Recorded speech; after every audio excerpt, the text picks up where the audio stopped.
¿Y qué tiempos puede manejar el Frente Amplio para concretar esto, para por lo menos llegar a una de estas alternativas y empezar a decidir? Si van a ir por iniciativa popular o iniciativa legislativa, el plebiscito solo se va a poder hacer en forma conjunta con las elecciones siguientes. Con la de 2019. Tiene tiempo para recorrer. Lo único que tiene que presentar el proyecto, la iniciativa se tiene que presentar es 6 meses antes de las próximas elecciones. Si va por una asamblea constituyente, lo puede hacer cuando quiera. Los plazos que marca la Constitución son 90 días para las elecciones y después la Asamblea Constituyente va a tener 1 año para sesionar. Puede haber varias opiniones sobre los distintos artículos que pretende modificar el Frente Amplio. En este caso, desde la izquierda entienden que la Constitución tendría que ser actualizada y fundamentalmente quieren incluir los contenidos de los tratados internacionales a los que Uruguay adhirió en materia de derechos humanos. ¿Qué opina de esto usted? Desde el punto de vista técnico y con todo respeto, creo que eso es un error. La Constitución ya prevé esa situación, ya se les reconoce rango constitucional a esos instrumentos internacionales, y lo que se pretende hacer, lo que se ha dicho, pues tampoco está escrito que se pretende hacer, es inmovilizar la situación, hacer una solución rígida. Nosotros tenemos un artículo que está cumpliendo 100 años, el artículo 72, que lo que ha permitido en su siglo de vigencia es que Uruguay, sin modificar la Constitución, haya ido acompañando todos los procesos de cambio y de mayor protección de los derechos humanos sin ninguna dificultad. Congelar la situación en lo que tenemos ahora es un error, pues nosotros no podemos saber si dentro de 10, 15 o 20 años va a haber cosas mejores, va a haber mejores posibilidades, mejores garantías. Yo creo que es un error. Se busca algo que nosotros ya tenemos y que lo tenemos en lo que desde el punto de vista técnico de la Constitución es fantástico. Es una norma que tenemos desde 1918 que permite que se evolucione en materia de derechos humanos e impide que se involucione. Es la mejor solución posible. Creo que ahí hay un problema técnico y sería perjudicial para los derechos humanos hacer eso. Desde el Frente Amplio también pretenden quitarle peso al famoso veto presidencial. ¿Usted considera que en nuestra Constitución hoy el presidente tiene demasiado poder? Primero una aclaración, el veto no es presidencial, el veto es del Poder Ejecutivo. El presidente en sí mismo no tiene mucho poder. El presidente siempre precisa actuar con uno, con varios ministros o con el Consejo de Ministros. Pero el presidente puede convencer a sus ministros de vetar algo. Por supuesto, y si no lo destituye. Sin duda, pero bueno, es una matización. El veto en el Uruguay es prácticamente imposible de levantar desde 1997. Y ahí viene un problema de gustos. A mí me parece que es un poco exagerado el veto que tenemos. Ahora, tampoco creo que es una cosa que ponga en peligro la democracia, ¿no? El presidente no puede legislar, sino que únicamente puede impedir que se aprueben leyes que al Poder Ejecutivo no le convenga. Es decir, reconozco, el veto es prácticamente absoluto en el Uruguay. Quizás haya que aligerarlo un poquito. Puede ser interesante, pero tampoco eliminarlo, como también se ha dicho en estos días, ¿no? A ver, ¿y actualmente usted cree que la Constitución no le garantiza algunos poderes al Parlamento?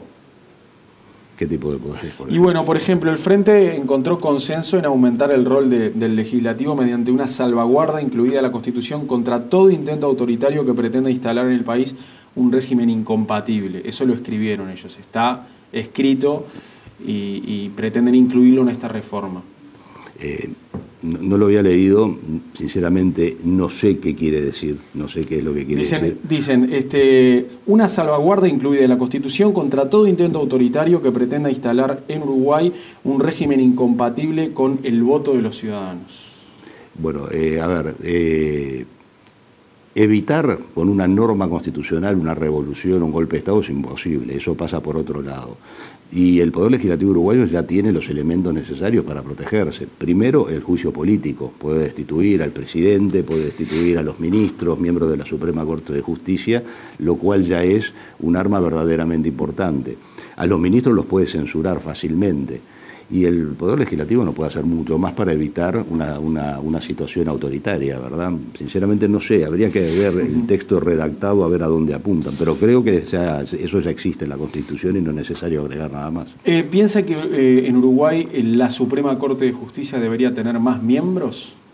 Como en otros países, como en Argentina, como en Costa Rica, por ejemplo. Sí, yo insisto, yo creo que la Constitución hoy no hay que modificarla. Sí. Ahora, si la vamos a modificar, ahí empiezan las opiniones. Sí. Yo he dicho y estoy convencido que para mí lo que habría que hacer en el Uruguay es unificar la Suprema Corte de Justicia y el Tribunal de lo Contencioso Administrativo y duplicar el número de votos de miembros de la Suprema Corte de Justicia, ¿verdad? Permitir que funcionen salas con más miembros.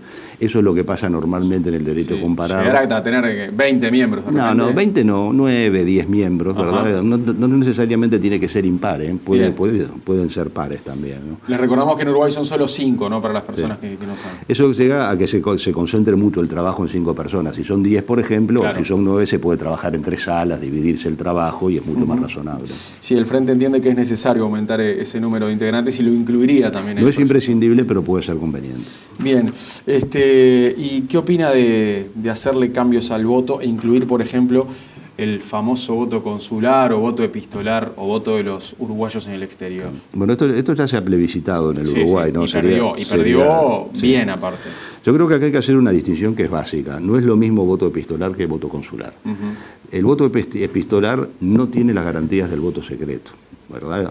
Yo me siento, lleno el sobre y usted está mirando y está mi hijo y un amigo viendo lo que yo voto y cualquier persona se puede sentir de alguna forma presionado para votar lo que están votando todos. Seguro. Esto es muy peligroso porque nosotros nos podemos encontrar en una elección presidencial que el presidente gana por determinado número menor de votos y los votos epistolares lo superan.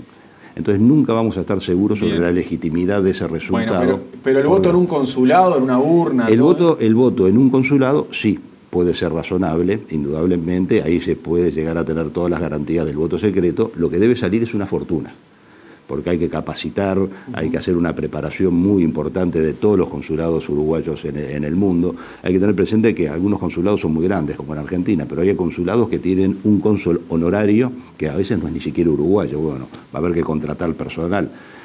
Contra el voto consular yo no tengo ninguna objeción, lo único que advierto es que puede salir una fortuna. Bien, claro, el argumento que pone el Frente Amplio es que la mayoría de los países con un sistema político tradicional lo tienen hoy.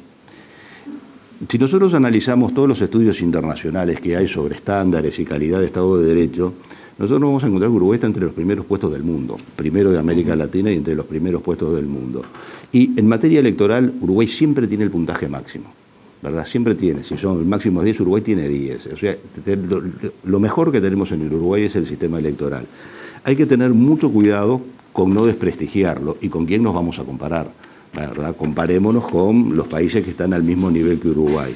El voto epistolar perjudicaría necesariamente la calidad democrática de Uruguay y perjudicaría la pureza del sistema electoral uruguayo. ¿Y el voto consular sería carísimo? El voto consular carísimo? Sería carísimo, pero ahí yo no tendría ningún tipo de objeción.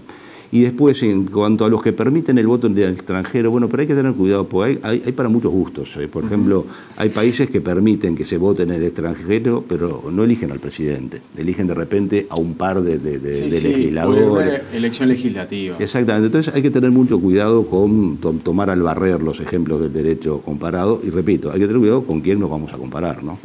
¿Esto usted lo viene conversando con colegas, con otros abogados constitucionalistas? En el Departamento de Derecho Constitucional de la Universidad Católica estos temas los hemos conversado mucho, ¿no?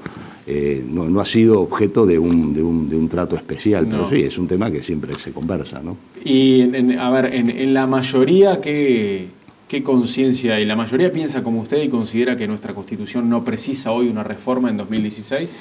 A ver, todos los que estamos con los temas constitucionales siempre tenemos alguna cosa que nos gustaría que fuera mejor. Okay. Ahora, yo no puedo hablar por todos los demás, pero creo que si le preguntáramos concretamente, ¿es necesario, es imprescindible reformar la Constitución uruguaya? Pienso que la inmensa mayoría o todos dirían que no. Dirían que no. Bien. Martín, le agradezco por esta visita. Con mucho gusto. Que pase bien. Gracias.